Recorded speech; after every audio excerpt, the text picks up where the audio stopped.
A sudden injection seared through Dana's veins as she awoke under harsh fluorescent lights.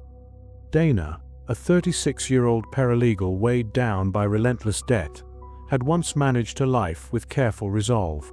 A promise of debt relief had lured her into a trap, and now she faced a grim institution where financial desperation was repaid in forced servitude. A man in scrubs stood nearby, reviewing a clipboard that spelled out the terms of her confinement. An advertisement had promised immediate relief without a credit check, yet the contract concealed a clause that demanded repayment through grueling labor. The stark reality of her situation drove Dana to scrutinize every detail of her surroundings.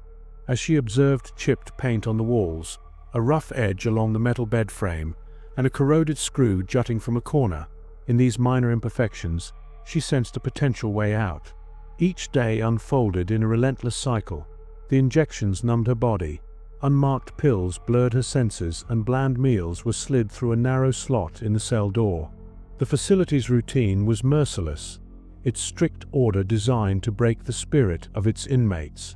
Amid the mechanical sameness, Dana began to work with what little she had. A small shard of metal she had extracted from the damaged bed frame became her only tool. During long, silent hours, she used the shard to scrape at the leather straps binding her wrists.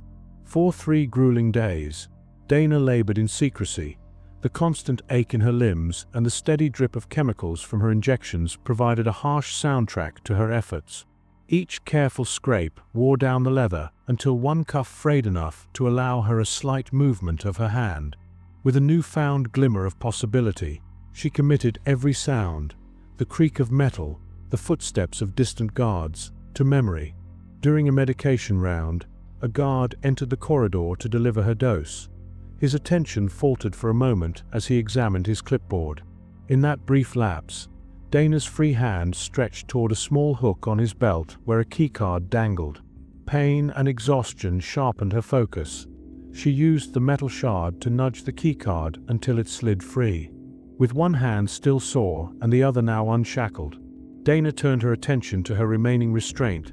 She worked feverishly with the shard until the stubborn leather finally gave way and both wrists were free at last.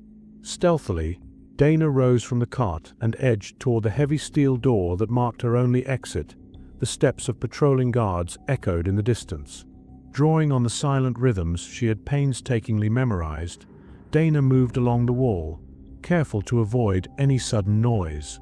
Each step away from her cell was a battle against the oppressive routine that had governed her existence. She reached a door fitted with a numeric keypad and a keycard reader. The distant footsteps reminded her that time was short. Dana inserted the keycard into the reader. The door clicked open, releasing a blast of cool air into the stifling corridor. The passage ahead offered no promise of safety, only the possibility of escape. The hallway beyond twisted into a labyrinth of narrow corridors and shadowed corners. The facility's strict order began to blur as Dana navigated through the maze. At one juncture, she encountered another door secured with a keypad. She keyed in the card with trembling hands, and the door unlocked with a sharp click, and a rush of cool night air affirmed her way. Emerging into the uncertain glow of early dawn, Dana found herself on a deserted sidewalks where the cold pavement pressed against her bare feet as made her pace quicken. She navigated through side streets, staying out of open avenues where attention might be drawn. The chill of early morning did little to ease the burning pain in her wrists, and the harsh light revealed the scars of her ordeal. Still, each step forward was a rejection of the institution that had reduced her to a captive. With the city slowly awakening around her, Dana merged into the sparse flow of early commuters, her presence lost amid the anonymous mass. The dark contract that had ensnared her life remained an ever-present threat, a debt measured not in dollars but in pain, fear, and the memory of unyielding control. Dana eventually found temporary shelter in a dilapidated apartment building on the outskirts of the central district. Within those creaking walls, she allowed herself a brief respite.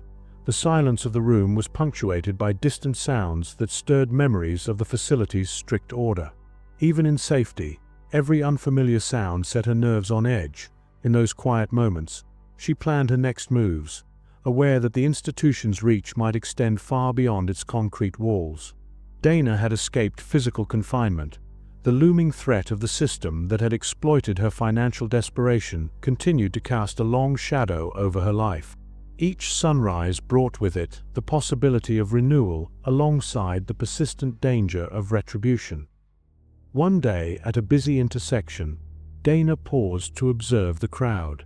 The city teemed with people absorbed in their daily routines, oblivious to the hidden tragedies that sometimes lay in their midst. In that moment, she felt both invisible and determined, that the anonymity of the bustling street offered a measure of protection, yet it also underscored the isolation of her struggles. The promise of freedom was fragile, and Dana knew that the battle for her autonomy was far from over.